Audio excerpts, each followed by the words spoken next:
Hello and welcome to Ms. Ojo Lit class. Today, we will be focusing on the first days of teaching online, 7 essentials in 5 minutes.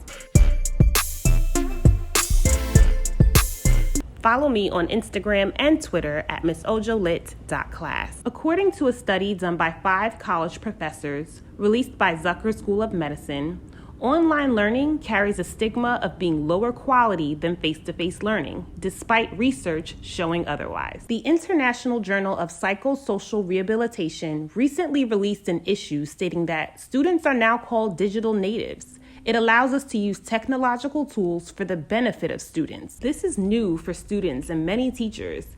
I've surveyed a few of my students and they worry about doing well in this remote environment. I want to encourage them to be engaged and take ownership of this learning experience, and that requires a strong start. Let's get into it. Number 1, build relationships. Education Week released a blog that brought up some vital points about relationship building. The first step toward respecting and liking someone, of course, is getting to know him or her. In a virtual space, we need to focus on this more than we ordinarily would do in a normal school situation. The blog writer Larry Filazzo says that we should consider having a question of the day that students can answer about themselves. Doing this online can make this activity less intimidating to students. Show and tell can also be a nice relationship building activity. Ask students to identify 3 to 5 items that they have that are important to them. Make time for individual conversations with students and share your contact information.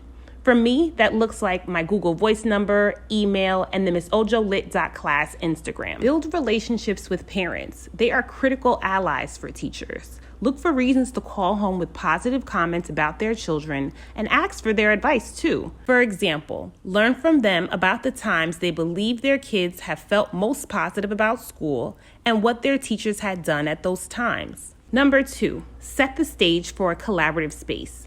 Edutopia weighed in on this and said, the design of virtual educational environments makes the teaching learning process focus on the student, who is the protagonist of their training. So it is necessary to contribute to the development of critical and innovative thinking and work in a collaborative environment. Design suitable activities such as the realization of projects or collaborative works that contribute to facilitating the students' work in a double sense. On one hand, encouraging their individual work, and on the other hand, stimulating interaction with their peers group. Number 3, expectations and norms. The Edutopia article by Laura Lee shares that just like you would in a traditional classroom, spend time laying the groundwork for class norms and expectations for the online setting. This should include making sure all students are comfortable with the digital tools they'll be using in remote learning, which may require some practice as a class. Number 4, engage with social and emotional activities. Expect More Arizona released a blog in early July sharing that many teachers are incredibly worried about the social and emotional needs of their students and how best to address these issues in the coming months. Teachers provide incredible emotional support to their students. We build relationships with kids that last a lifetime. That is more important than anything we teach. The whole world is dealing with the effects of this pandemic. Therefore, emotional well-being is the utmost priority. I'm lucky to work with an organization that prioritizes SEL work and incorporates it into the curriculum and learning framework. Number 5, check in with your colleagues. I find comfort in sharing my classroom experiences with colleagues because they can be struggling with the same challenges and help me not feel alone, or provide helpful strategies that work for them. Fostering strong relationships with your school administration, grade level team, and department are connections that propel the work of professional and academic success. Number 6, be clear and consistent. Laura Lee's article advises that instructions for students need to be located in a central place and posted in a consistent way.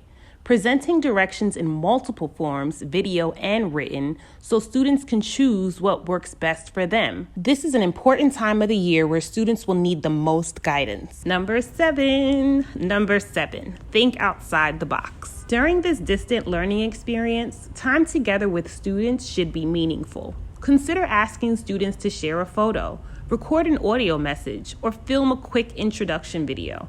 Stay away from activities that can yield answers from a quick Google search without true engagement. I hope this helps you consider approaches to your first days of school online. This is a big adjustment for a lot of us. A second grade teacher in Coolidge, Arizona said it best. We need to start in the shallow end of the pool and ease into the water. We don't want to put students on the high dive right away. And I think the same can go for teachers. What are some activities you will surely facilitate on the first days of remote learning?